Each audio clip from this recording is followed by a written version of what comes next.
Podme, podcast recharge and relax. Halo Podme Friends, kembali lagi di MomaCast, tempatnya obrolan para moms yang nyeleneh, santuy tapi tetap edukatif pastinya. Dan obrolan kita kali ini itu mungkin agak-agak berat kali ya, yaitu tentang mental illness. Lebih spesifiknya adalah kita ngobrolin tentang bipolar syndrome. Nah, sebelum kita lanjut nih ngobrol sama narasumber kita, Mae mau ngasih tahu sedikit nih tentang fakta bipolar syndrome. Jadi ternyata nih ya moms, bipolar syndrome itu kasusnya terjadi di Indonesia itu 2 juta setiap tahunnya. Lumayan banyak ya ternyata. Dan udah gitu nih, bipolar syndrome ini jika memang tidak tertangani dengan baik atau sampai fase yang memang sudah parah, itu bisa menyebabkan suicidal thought atau keinginan untuk bunuh diri. Aduh, memprihatinkan banget ya Mam. Dan jadi Maef sih berharap nih setelah kita ngobrol-ngobrol nih dengan narasumber kita, awareness kita soal mental illness itu lebih ditingkatkan lagi, lebih terbuka soal mental illness. Nah, nggak pakai berlama-lama, kita lanjut aja langsung ngobrol sama narasumber kita ya. Yang kali ini narasumber kita itu bukan ahli dalam bidang kesehatan jiwa, tapi beliau adalah seorang ODB atau orang dengan bipolar. Nah, kali ini adalah Terang, Mam Yesi. Halo Mam Yesi. Hai Mam Vira, atau Mae. Hai. Hai Mam, terus Podme Friends, saya Yesi. Saya saat ini sudah didiagnosa sebagai penderita bipolar atau orang dengan bipolar tipe 1. Didiagnosanya ketahuan itu mulai 2018. Jadi sekarang 4 tahun. 4 tahun ya. 4 tahun. Nah, lumayan lama juga ya tuh. Lumayan, dan masalahnya itu sebenarnya malah late diagnose gitu loh. Jadi kalau ditelusurin lebih cepat mungkin bisa dari SMP atau SMA itu udah gejalanya udah kelihatan di situ. Gitu. Jadi memang diagnosanya terlambat. Sebelumnya memang belum menyadari, dan atau mungkin karena memang awareness soal itu juga masih minim kali saat hal itu, atau memang nggak sadar aja atau gimana? Nggak sadar gitu ya, maksudnya lebih mikir ke mood swing atau apa, karena ternyata itu dua hal yang berbeda ya, mood swing sama bipolar gitu kan. Kebetulan kakak karena kerja di tenaga medis gitu kan, dia udah bilang lo perlu ke psikiater, cuma lebih ke arah denial gitu, karena stigma, karena mikirnya ya gue udah dicap jelek gitu ya gitu, masa iya gue gila juga gitu kan. Jadi lebih ke arah denial deh, sampai akhirnya di 2018 itu kayak udah helpless banget, perasaan tuh udah nggak bisa ngerasain apa-apaan lagi. Jadi waktu itu rumah tangga chaos banget gitu kan, nggak bisa sedih, nggak bisa marah, nggak bisa nangis, nggak ngerasain apa-apa gitu loh. Yang ada malah pengen ketawa gitu, padahal kondisinya tuh udah di ujung tanduk lah itu rumah tangga gitu, tapi pengen ketawa tapi nggak bisa ngerasain apa-apa akhirnya. Dan itu udah bukan suicidal thoughts lagi. Jadi memang percobaannya itu udah dari SMP, SMA, kuliah gitu kan. Tapi yang pas terakhir itu 2018 tuh bener-bener yang udah okay, I'm gonna end this gitu kan. Gue selesai deh pokoknya gitu. Tiba-tiba anak manggil gitu kan, kaget langsung yang astagfirullahaladzim, gue ngapain sih gitu kan. Dia langsung telepon kakak, oke, gue perlu ke psikiater sekarang gitu kan. Dia nggak pakai nanya ada apaan, nggak pakai apaan. Lo jalan sekarang, gue bikinin janji, dia ada ntar jam 3 gitu. Kebetulan kan emang temennya dia juga kan. Yaudah ke sana, dan karena memang udah kenal juga sama psikiaternya, udah cukup kenal lama. Jadi ngobrol, dia udah bisa langsung mendiagnos. Sebenarnya kan kalau prosedurnya tuh psikiater perlu beberapa kali ketemu lah untuk menjejakkan diagnosanya gitu. Cuma karena udah kenal lama gitu kan, dari zaman kuliah tuh udah main sama si temannya kakak ini, jadi dia udah bisa, nggak perlu nanya historinya kayak gimana, gejalanya apa, udah bisa tahu gitu kan. Udah paham dia gitu. Terus jadi iya gue udah tahu lo ini bipolar gitu kan. Terus ditambah teman-temannya bipolar, kan bipolar itu tidak datang sendirian, dia pasti buat teman-temannya berani ngeroyokan dia mah. Dia itu bawa depresi, bawa anxiety, bawa panic attack. Jadi tuh udah serentetan tuh udah ya, pasti rame. Kalah mama arisan. Tapi sebelumnya mau nanya dulu, itu bipolar itu secara garis besarnya tuh apa sih gitu loh? Bipolar itu secara garis besarnya adalah gangguan mood, bukan gangguan kepribadian ya. Gangguan kepribadian tuh ada lagi lah yang lain gitu. Tapi kalau misalnya bipolar sendiri itu sebenarnya adalah gangguan mood. Dan bukan mood swing juga. Jadi kan kalau anak-anak zaman now gitu kan sering bilang, aduh mood gue berubah-berubah terus nih gitu kan. Tadi pagi gue happy, sekarang gue bipolar deh kayaknya gitu kan. Please guys, please don't gitu. Don't do this at home gitu. Gue kayak bipolar, enggak gitu. Karena bipolar tuh ada fasenya. Memang gangguan kepribadian yang disebabkan oleh kebanyakan ahli berpendapat itu adalah gangguan pada neurotransmitter di otak. Jadi kalau misalnya orang neurotipikal atau yang normal lah ya kita sebutnya gitu, itu sistem neurotransmitternya dia bisa ngatur dengan baik. Kalau misalnya ada triggernya sedih, dia akan sedih. Kalau misalnya ada triggernya senang, dia akan senang gitu. Nah, kalau misalnya orang dengan bipolar, neurotransmitternya rada koslet. Jadi dia bisa tiba-tiba melambung tinggi, naik ke atas, happy, semangat, berenergi dan segala macam, bisa kita sebutnya manic.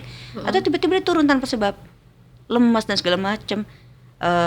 Kita sebutnya depresi jadinya. Depresi gitu. itu manic and depressed itu ya. Dan itu ada periodenya. Jadi kalau misalnya mungkin belum aware gitu ya, journaling itu akan sangat membantu gitu. Itu ada periodenya. Jadi nggak yang pagi depresi malam manic, nggak gitu. Jadi depresi misalnya 3-4 hari seminggu gitu misalnya, nanti akan naik lagi gitu ke manic. Oh gitu. berarti dia memang ada pola tertentu gitu. Ada polanya. Kita sebutnya ada episodenya. Episode dan itu sama setiap orang atau berbeda? Beda-beda. Jadi bipolar itu dibagi 2 tipe. Ada bipolar tipe 1, bipolar tipe 2. Bipolar tipe 1 itu dia banyakkan maniknya. Jadi dia harus mengalami satu fase manik dan satu fase depresi. Kalau bipolar tipe 2 itu dia hipomanik. Jadi dia nggak sampai manik gitu. Hipomanik tapi dia akan lebih banyak depresinya. Tapi bahkan bipolar tipe 1 ketemu sama ODB tipe 1 ketemu sama ODB tipe 1 nih sama-sama tipe 1. Itu gejalanya juga beda. Belum gitu. tentu sama Belum gitu tentu ya? sama gitu. Mungkin garis besarnya sama tapi episodenya yang dirasain ya apanya tuh beda gitu. Jadi memang tergantung lingkungan, tergantung traumanya apa gitu, banyak lah. Tapi saat dia mengalami manic atau depresnya itu sendiri, dirimu nih ada ngerasain kayak mungkin triggernya atau apanya gitu nggak sih? Atau berjalan gitu aja? Berjalan tahu-tahu gitu manic, aja. tahu-tahu masuk episode manic, tahu-tahu masuk episode depres beberapa hari kemudian gitu. Iya. Gitu. Tanpa ada trigger atau tanda-tanda tertentu gitu. Tanpa ada trigger. Jadi dari 2018 1 tahun pertama denial gitu kan, denial. 1 tahun berikutnya belajar lebih accept dulu. Berikutnya baru belajar tentang apa sih how do and don'ts-nya gitu kan segala macam. Itu ya kalau misalnya udah mulai ngerasa manic atau depresi itu harus ini dulu, harus bukan healing ya, apa namanya, lebih ke arah ngenalin dulu nih, ini apa nih triggernya gue naik gitu. Jadi dirunut gitu. Kalau misalnya nggak ada triggernya, oke, emang tandanya lagi relapse aja gitu, lagi kumat aja gitu. Tapi kalau misalnya ketemu triggernya misalnya kayak stres, capek atau apa, itu lebih bisa di handle gitu kan karena ada triggernya. Cuma emang mostly sih nggak ada trigger. Nggak ada trigger. Berarti misalkan gini, lagi datang nih episode depresnya gitu ya. Apa yang lo lakuin gitu loh? Kalau depres itu dijalanin gitu aja, apa ada sesuatu ritual untuk ibarat kata kayak membantu lo melewati itu atau gimana? Ya jadi kalau lagi depres itu bisa nih bangun tidur, udah gue depres, gue nggak bisa bangun dari tempat tidur, gue nggak bisa ngurus anak, gue nggak bisa ngurus suami gitu.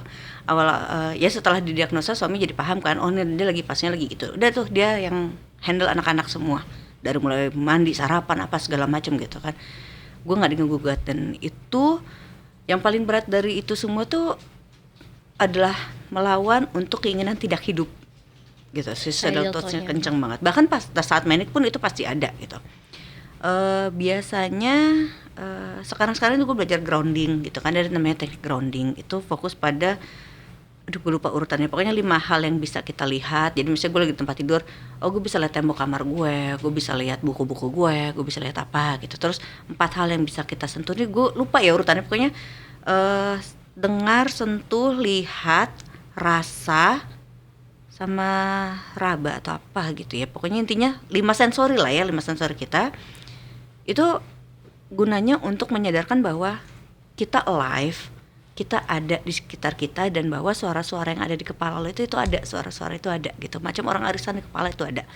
Itu bukan yang nggak nyata, tapi itu bukan lo gitu. Jadi yang ada di sekitar lo, yang bisa lo pegang, yang lo bisa lo rasa, itu ada lo gitu. Itu validnya di situ. Jadi di situ terus psikolognya juga nyaranin nulis kan. Jadi kalau gue lagi depresi banyak tuh tulisan puisi banyak, cuma dark semua. Kalau berarti gini, kalau lagi update IG yang tulisannya agak-agak itu tuh berarti lu kondisi lagi depresi ya? Kadang gitu. Kalau lagi agak-agak dark gitu ya, itu mungkin gue lagi suram lagi menuju situ gitu. Cuma lu merhatiin story gue ya gitu. Apa sih ada momen dimana gue rajin banget bikin story, tang story mulu, yang nggak penting juga gue storyin gitu kan. Itu manic. Tiba-tiba gue ngilang. Ya kan, hilang tuh. Story gue bisa empty gitu berapa hari, berapa minggu gitu gue nggak bikin story. Terus atau story gue gelap gitu, kayak yang terakhir kayaknya pas gue lagi depresi tuh gue posting foto gue yang jadi kupu-kupu. Gitu. Itu jadi kelihatan lah, maksudnya emang bener kalau misalnya inner circle gue tuh udah pada tahu gitu. Atau kadang kalau misalnya gue lagi manic, orang DM gue, wah jawab. Gitu. Lancar ya jawabnya. Lancar. Ya, kayak sekarang nih lagi manic nih. Lancar ngomongnya. Nggak ditanya ngoceh. Coba tanya lagi, ntar gue kemana-mana soalnya. Gue kalau manic ngelantur. Nah, ini dulu si Bang Ade nih, laki lo ya, dulu waktu pertama kali tahu tuh gimana tuh dia reaksinya? Itu kan waktu lu pertama kali didiagnosa kan kondisi rumah tangga lu kan memang lagi dalam diuji banget gitu ya gitu. Nah itu dia waktu denger kondisi lu ternyata ada bipolar, ODB, itu gimana? Jadi hari Kamis kalau gue nggak salah, gue inget ya gitu kan. Dia ke pengadilan agama mengurus cerai, gue ke psikiater gitu kan. Terus baru malamnya ketemu, cuma gue masih yang dia masih marah sama gue, nggak mau ngomong, dan gue belum sanggup ngomong gitu kan.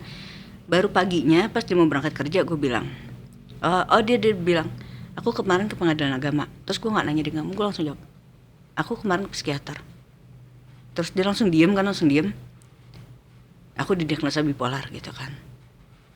Terus dia nangis duluan gitu. Gue nggak nangis karena gue masih bingung lah ya gitu kan.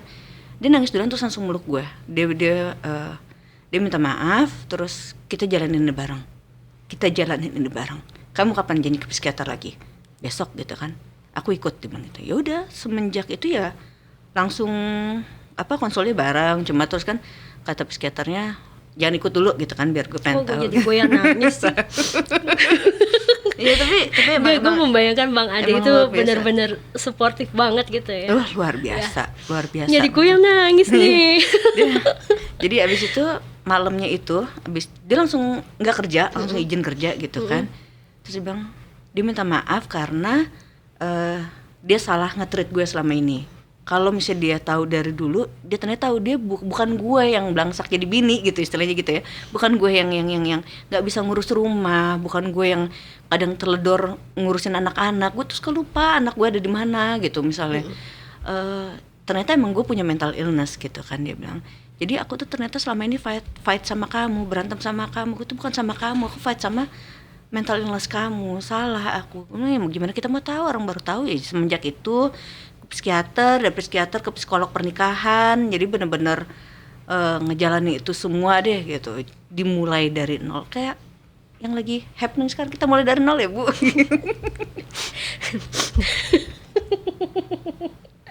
lanjut oke. Dan ini waktu dapat penjelasan ya dari psikiaternya itu, dia menjelaskan nggak sih itu penyebab bipolarnya itu apa? Apakah ada triggernya atau ada mungkin, aku pernah dengar bipolar itu turunan gitu ya? Yes, itu masih debatable sih sebenarnya gitu, genetik atau enggaknya. Secara penelitian sih memang kemungkinannya dari genetik, tapi persentasenya kecil lah gitu, nggak terlalu signifikan gitu. Kemungkinannya memang karena si neurotransmitternya itu error. Dari mana dia error, pakai genetik atau dari sananya gitu ya, itu masih diteliti juga gitu. Yang akan sangat mempengaruhi itu adalah trauma gitu, nggak ngomongin cuma masalah childhood trauma atau apa, yang jelas trauma gitu kan, depresi, stres banget gitu kan, kelelahan gitu. Jadi ini sih pendapat gue pribadi ya, bukan dari tenaga ahli atau apa, ini cuma sebagai ODB gitu ya. Gue nggak tahu sih, tapi gue menganalogikannya tuh mungkin sama kayak sel cancer. Everybody punya, setiap orang punya sel cancer dalam tubuhnya. Cuma pola makan, pola hidup yang akan bikin si sel cancer itu hidup gitu kan. Nah jadi gue mikirnya mungkin bipolar tuh kayak gitu. Mungkin semua orang ada neurotransmitternya yang error, tapi dia punya trauma dulu. Mungkin kalau misalnya dia kehidupannya happy aja, bahagia, tangki cintanya penuh, orang tuanya penuh kasih sayang, mungkin dia nggak akan ngalamin. Itu sebabnya kenapa genetik itu masih questionable, masih dipertanyakan, karena baliknya akan ke pola asuh. Disitulah gue belajar, gue harus mutus nih, gue mungkin bipolar, gue mungkin ADHD, gue mungkin suicidal, tapi anak gue enggak gitu. Jadi bener-bener kalau lagi gue ajak anak gue nonton YouTube bareng tentang apa itu bipolar, dan belajar bareng apa itu bipolar. Kalau gue lagi konsul online waktu pandemi kemarin, anak gue ikut duduk sini bareng dengerin gitu. Jadi mereka tahu kalau gue lagi aneh-aneh, wah ini mereka lagi paham manic gitu. Jadi memang anak si Kiri sama Kido ini memang sudah diedukasi gitu ya terkait ini, kalau kondisi E-nya seperti ini gitu, mereka tuh tahu, paham gitu ya. Iya. Gitu. Dan mereka gimana itu? Kalau misalnya gue nggak bisa bangun atau gue lagi lemas atau tiba-tiba gue marah-marah mulu, kalau anak cowok kan emang lebih nggak ekspresif ya gitu ya, maksudnya jenis ekspresinya beda. Kalau Kira itu dia kan, ini lagi depresot ya, ini lagi depresot ya katanya. Terus gue baru sadar, karena kadang sebagai ODB gitu nggak tahu ya. Gitu, cuma itulah fungsinya inner circle gitu, support system tuh, karena mereka yang akan ngedetect itu gitu. Oh iya, kayaknya iya deh, ini mau waktu sendiri, ya deh, ini di kamar dulu deh gitu. Yaudah aku di kamar gitu. Kalau anak cowok dia nggak nanya, nggak, tapi dia akan masuk ke kamar, pura-pura ke kamar mandi, oke gitu dulu. Ya, Kido kan cool banget ya, kayak gue ngebayangin gitu, dia ngecek rutin. Cuma ngecek doang gitu, nggak nanya. Luar biasa banget ya Allah. Jadi benar-benar tuh dari bang adeknya, dari anak-anaknya juga benar-benar jadi pegangan banget ya, support system yang solid banget ya. Betul. Cuma ya maksudnya gini, kita boleh mengandalkan ini untuk semua ini sih penyintas mental illness ya gitu, karena kebanyakan mereka akan bilang gue nggak punya support system, lo beruntung lo punya support system begini. Kalau gue mikirnya gini, terakhir gue posting itu di kemarin tanggal 10 September itu baru ini kan World Suicidal Prevention Day gitu ya. Gue mikirnya gini, gue punya kehidupan yang orang bisa bilang happy gitu ya, mungkin nggak mewah, tapi gue cukup mampu secara finansial. Gue punya keluarga kecil yang bahagia, gue punya support system luar biasa gitu kan. Tapi pikiran untuk suicide itu selalu ada, Fir. Tiap saat, tiap waktu itu ada. Mau tidur mikirnya buat apa gue hidup besok. Padahal anak-anak gue lucu-lucu banget gitu kan ya gitu. Jadi mau seberapa kuatnya support system lo, itu tetap dari diri lo sendiri. Lo bukan, maksudnya to all people with mental illness, lo bukan beban. Lo bukan beban untuk support system lo bukan beban untuk keluarga lo bukan beban untuk diri lo sendiri, karena lo kuat, lo bisa bangun pagi, lo bisa mandi aja itu udah butuh effortnya luar biasa gitu loh. Cuma buat bangun, duduk di tempat tidur aja itu udah kayaknya udah bangunnya duduk, kok ngapain lagi ya, gitu. Kayak apa sih tujuan gue hidup? Gue ngapain sih hidup? Kenapa sih gue diciptain? Kenapa sih gue dilahirin? Siapa sih mau gitu? Gue nggak mau, gue mau mati gitu. udah yang apa sih kan ya udah. Cuma maksudnya terus lo bisa beraktivitas cuma sekedar nurunin kaki ke lantai gitu pelan-pelan. Jadi itu tuh benar-benar lo harus sadarin bahwa itu harus dari diri lo sendiri. Mau luar lo sehebat apapun, kalau misalnya lo nggak mampu nopang diri lo sendiri, lo akan jatuh gitu. Karena kalau lo butuh alasan untuk lo hidup, saat alasan itu diambil, lo gak akan hidup. Tapi lo harus jadi alasan buat orang lain hidup gitu. itu yang ngajarin suami saya, Bu. Mantap. Suami saya ngajakin saya untuk lo ngomong gitu kan, di semua apps, di semua live lo ngomong katanya. Buat apa sih, nggak ada gunanya, gue nggak mau, gue nggak suka, apa deh gengges gitu kan. Lo nggak tahu cerita lo mungkin bisa nyelamatin orang di luar sana. Yes, that's it. Gitu. Terus gue masa Kita nggak tahu ya di luar sana, siapa tahu ada yang tiba-tiba tanpa sengaja dan mungkin ternyata mendengar, dan setelah itu bisa ngelihat banyak, kan gue ada beberapa kali live kan, itu banyak yang kontak dia secara temennya dia, banyakan dia kan daripada gue. Itu banyak yang kontak dan open. Gue borderline, gue bipolar gitu deh. Berat cuy.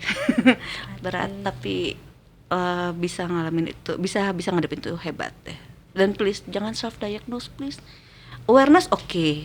Sekarang mental health kan lagi oke banget tuh diangkatnya ya gitu. Tapi jangan diromantisasi gitu. Gitu. jangan self diagnose ya. Yes, ini karena kalau lo akhirnya beneran terdiagnos gitu, lo nyesel dulu pernah bercanda kayak gitu. Jadi ya ampun, jadi udah panjang nih ternyata, nggak berasa obrolan kita ya ampun. Kan gue bilang gue lagi manik, lo stop gitu, durasi mas gitu. Udah dari tadi. Udah dari tadi. Maaf ya, saya nggak fokus. Kita tutup. Iya. Oke. Hostnya siapa? Tapi menarik banget nih ya obrolannya hari ini nih. Ya ampun, ini terus terang nih, secara kalau dari Maya pribadi itu benar-benar ngebuka mata dan cakrawala banget nih soal.